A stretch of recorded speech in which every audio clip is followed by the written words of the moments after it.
इस संसार में जो कुछ भी है, क्या वह भगवान ने ही बनाया है? एक दिन कॉलेज में एक प्रोफेसर ने विद्यार्थियों से पूछा। सभी विद्यार्थियों ने उत्तर दिया, हाँ, भगवान ने ही सब कुछ बनाया है। प्रोफेसर ने मुस्कुराते हुए कहा, तो इसका मतलब यह हुआ कि बुराई भी भगवान की ही बनाई हुई चीज है। यह सुनकर कक्षा में एक पल के लिए सन्नाटा छा गया।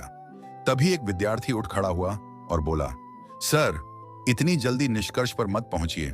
क्या मैं आपसे दो छोटे प्रश्न पूछ सकता हूं? प्रोफेसर ने कहा, पूछो। विद्यार्थी ने पहला सवाल किया, क्या दुनिया में ठंड का कोई अस्तित्व है?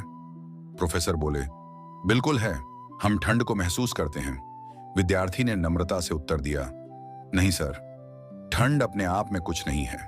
यह केवल गर्मी की अनुपस्थिति का एहसास है। जहां गर्मी नहीं होती, वहां हम ठंड को अनुभव करते हैं। यानी ठंड का कोई स्वतंत्र अस्तित्व नहीं है। प्रोफेसर कुछ सोच में पड़ गए।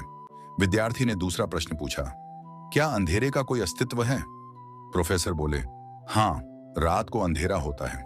विद्यार्थी ने मुस्कुराते हुए कहा, नहीं सर, अंधेरा भी कुछ नहीं होता। यह तो वहां होता है जहां प्रकाश नहीं होता। यह केवल रोशनी की अनुपस्थिति है। दरअसल हम फिजिक्स में प्रकाश और ताप को पढ़ते हैं, लेकिन कभी अंधकार और ठंड को विषय के रूप में नहीं पढ़ते, क्योंकि वे सिर्फ किसी सकारात्मक तत्व की कमी है।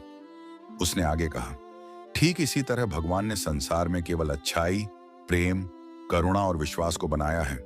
बुराई नाम की कोई चीज ईश्वर ने नहीं बनाई।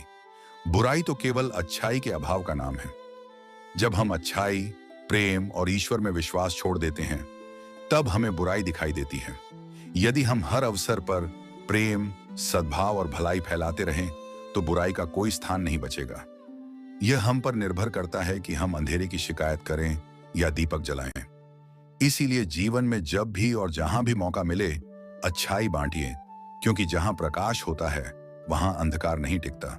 विद्यार्थी की बात सुनकर प्रोफेसर निशब्द हो गए और पूरी कक्षा एक नई दृष्टि से सोचने लगी।